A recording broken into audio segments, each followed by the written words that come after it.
di encourager intellectuel yi ak bépp aji bëgg réew bi nga xamante ni mu ngi xeex bés bu yàlla sax ci ay intervention médiatique am waaye it ci ay jéego yu muy teg pour que dëgg mu sax ci réew mi pour aar suñu démocratie. bu ñu jógee rassemblement bii ñuy dëgmal incha allah vendredi 12 mai 2023 fële ca place de la nation bi nga xamante ni am na symbolique ndax gis ngeen en 2011 2012 ñu ne ci nguur gi tey àndoon nañu ak ñu bëri ci ñoom ñu def fa ay rassemblement yu bëri contre la troisième candidature de Abdoulaye Wade ñoom ay kàddu yi fa am ñu ngi ci ay vidéo tey ñu ngi koy seetaan waaye président Macky Sall ci jëm boppam ñu ngi gis image yu mer gàttoom bu mu ñëwee keroog Fou Malade boobu li mu mayaam moo ko jox micro pour mu ne non à la candidature de Abdoulaye Wade donc ca place de la nation boobu ci la ñuy lancé démarrage yu plan d'action wu force vive du Sénégal nga xamante ni dina tàmbali ay activités ay manifestations ay mots d'ordre yu fasantikoo yi nga xamante ni ñu ngi woo peuple bi pour que mu déglu saa su ne ak jamono ju ne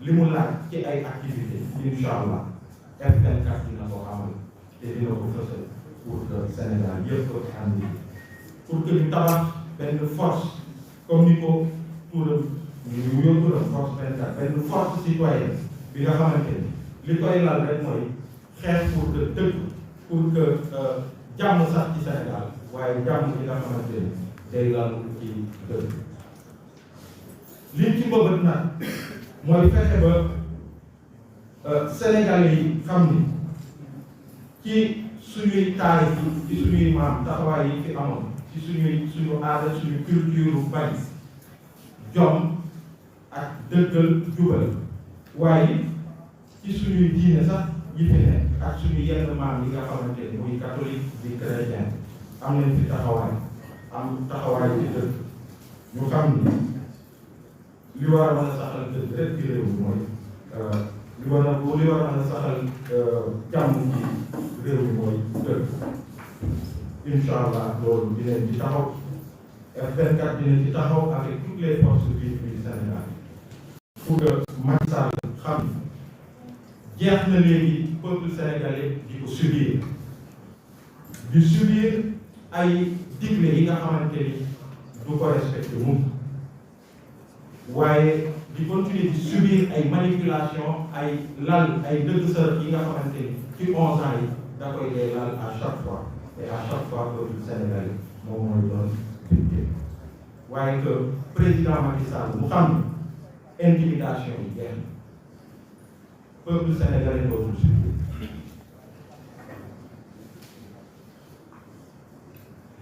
ci ay action yu légal dans le respect des lois et règlements waaye yu déterminé des actions massives bu dee ay mobilisation lay doon dinañu woon àdduna ni Sénégal fa mu newoon ay doomu Sénégal fu ñu newoon ñoo nga ba tey suñu démocratie bi nga xamante ni nguur gi mu ngi koy gàkkal di ko nërmeelal que Sénégal ay doomam ay jigéen ak ay góor pare nañu taxaw di maintenir ce flambeau xeex pour que démocratie boobu vitrine de cette démocratie en Afrique bi ñuy bàkkee que ñu mën a continuer di ko mériter loolu nag pour que ñu mën ko dinañu fexe ba ci suñuy action waaye suñuy kàddu à travers organisation yi nekk ci F24 personnalité indépendante yu nekk F24 à travers Sénégalais yu nekk ci seen i kër jàpp ne F24 cadre la bi nga xamante ni ñëpp ñoo ko war a ànd pour que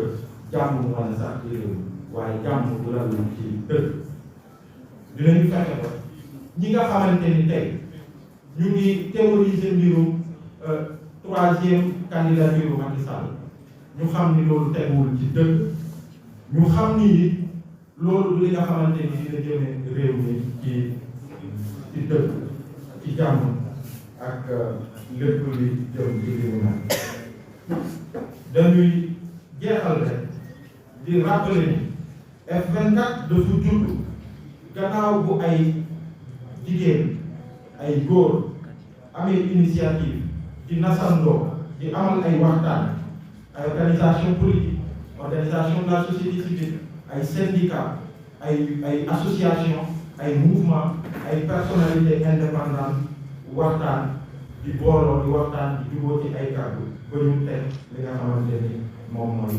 F24 bi te képp ku ci engagé signé na charte keroog bi ñuy lancé F24 ca résidence Mamou waaye tey it bu ñu paree fii dina am ñi nga xamante ni ñu dina signé charte bi pour engager au sein du F24 xeex ba nga xamante ni article yi nga xamante ni président Macky Sall modifié na ko ba mu permettre ko muy di écarter ay opposants politiques waaye ñu toll ci guddi yi nga xamante ni am na yeneen opposants politiques yi nga xamante ni aussi ay article code électoral yi Macky Sall modifié tax na du ñu mën a bokk ci élection yi ñu dem bu dee amuñu taxawaay di waat waaye bi ñuy signé charte bi dañu engagé wu ni dinañu fexe ba détenu politique yi nga xamante ni ay téeméeri ñu ngi ci ay prison ak ay détenus d'opinion te nguur gi tegu ko fenn que ñu bàyyi leen di ñibbi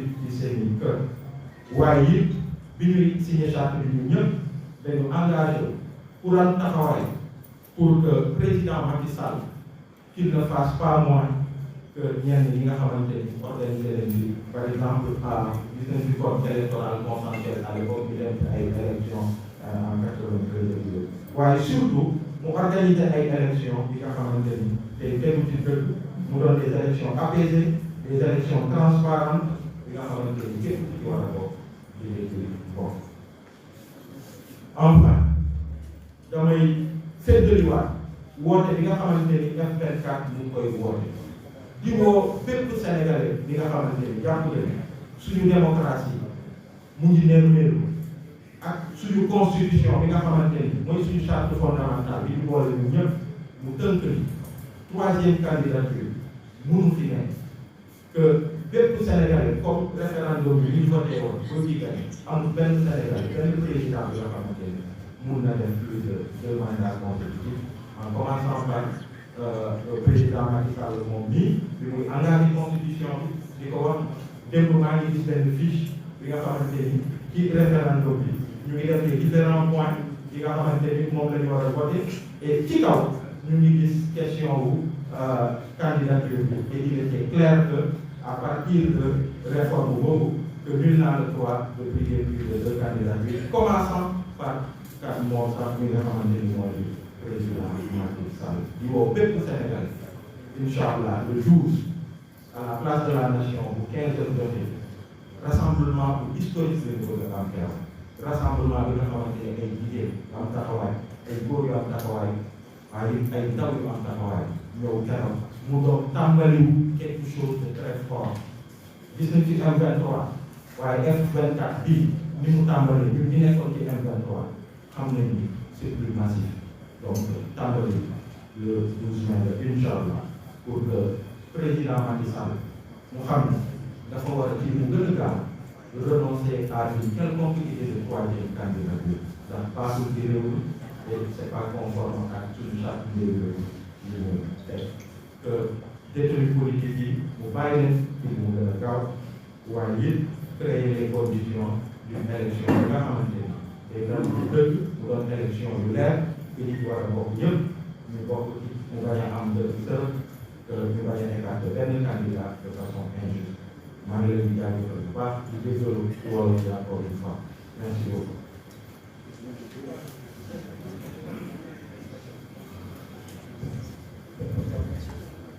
Merci beaucoup coordinateur adjoint tey la ñu fàttali rek ne F24 li ko tax a jóg mooy xeex pour un état de droit xeex pour république xeex pour que kumba am ndey kumba amul ndey bañ a amal ci suñu réew te loolu képp ku mu soxal woo nañ la aljuma 12 mai place de l'Obélisque bu ñu jullee ba pare ñun ñëpp ñu tase fa xamal ni que Macky Sall moo nekk ni république lay nekk nekkul ci royauté après ça ñu noonu wóor ñu ñëpp tous les Sénégalais. On va passer aux questions. Une liste sera ouverte. ou en tout cas est ouverte. Voilà.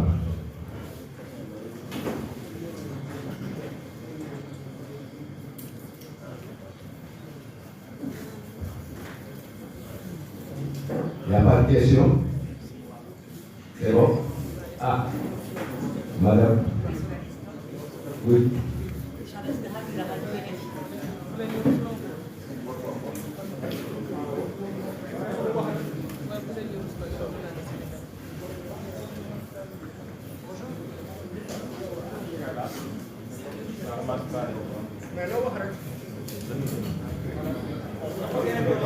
Juste le nom. Ok, bonjour, Charlotte Gras de la radio RFI.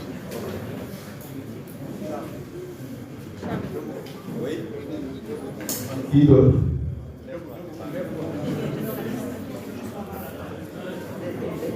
Oui, le nom.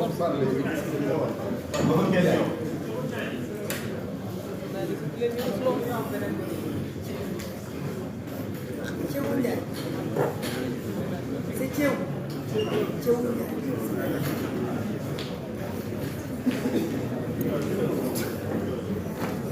Un autre. Qui d'autre? Oui. Levez-vous s'il vous plaît.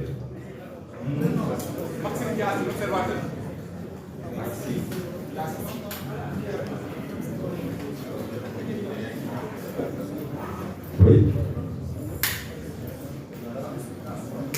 Là, à vous aussi, hein.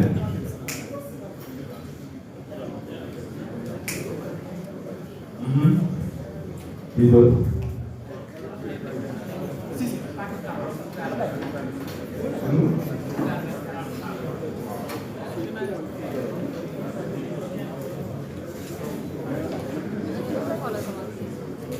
C'est bon? D'accord, on démarre avec Charlotte et Rudy. Oui, bonjour. Je me demandais si dans le cadre de l'appel au dialogue lancé par le président Macky Sall, est-ce que la plateforme F24 avait été approchée et si la plateforme avait une position sur cet appel du chef de l'État. Merci. C'est où il y a?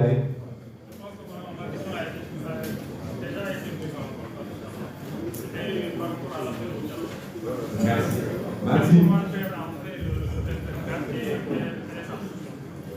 Ça marche. Maxime Delox. La même question. Amoussi Delas. La même question. Fatou. Sougal Belkat. C'est la même question. Donc on va aller vite. D'abord le doyen et l'autre coordinateur de la plateforme.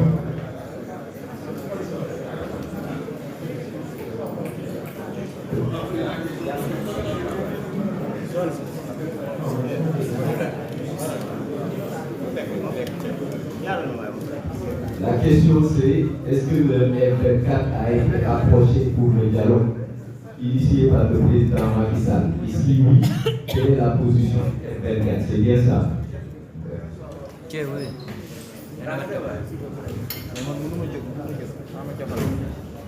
Alors, c'est la seule question. On va y répondre de façon très claire et de façon très courte et précise. D'abord, de quel dialogue on n'en sait rien. Et de toute façon, nous ne sommes pas concernés par ce dialogue. Nous ne sommes pas concernés. Et si vous voyez bien, nous avons appelé à cette conférence de presse pour parler de la chose qui nous préoccupe, ce qui préoccupe le plus les Sénégalais, c'est-à-dire se mobiliser, faire face au régime du président Macky Sall pour lui dire que cette idée de troisième candidature, en tout cas cette volonté de briguer une troisième candidature, qu'il est en train d'avancer avec ceux de son camp, que les Sénégalais s'opposeront de la façon la plus ferme à travers le F24 des forces libres de la nation pour dire non à cette troisième candidature, pour se dissuader et se mobiliser dans le respect des lois et des règlements et de façon massive. Mais aussi exiger à ce que les détenus politiques, comme on l'a dit dans notre déclaration liminaire, soient libérés au plus vite. Pas plus tard qu'aujourd'hui, dit un de vos confrères était devant le juge aujourd'hui et a ouverture d'une information judiciaire. Babacar Touré de Kéoulo. Il y a une dame qui est journaliste dans une télé de la place qui est emprisonnée alors qu'elle est à 7 mois de procès. Il y a d'autres citoyens qui se sont exprimés sur la marche de notre justice.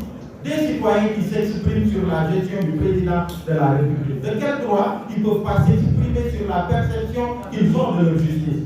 Et ces citoyens, ils sont à Rebeuss, ils sont au camp pénal, ils sont à Sébikotane, ils sont un peu partout. C'est ça qui nous importe. Ce qui nous importe aussi, c'est la modification des dispositions du code électoral à travers les articles cités dans le texte, la déclaration liminaire, pour que ça soit modifié au plus vite, qu'on aille vers des élections où, à tort, on n'écarte pas des candidats qui soient gênants. On l'a vu avec d'autres candidats et Khalifa Sall, et ces articles subsistent. Donc il faut les modifier. Et enfin, exiger à ce que Macky Sall puisse tenir des élections qui soient libres, transparentes et inclusives. C'est ça qui nous importe et c'est ça qui importe au F24 à l'heure où nous parlons.